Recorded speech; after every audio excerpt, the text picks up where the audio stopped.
Con này anh nhờ anh để ở đó. Con này anh nhờ Hồi nãy anh anh để. sắp lại chưa ấy, Sắp lại chưa? sắp lại chưa micro.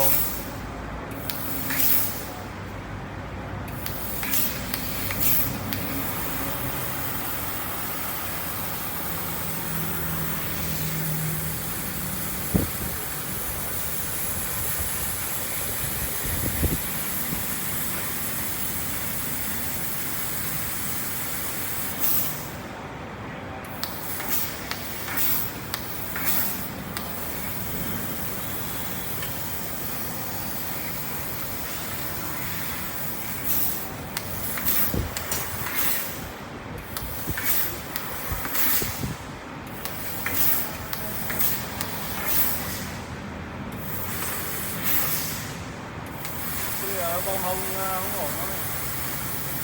Bây giờ bông hông tập được rồi.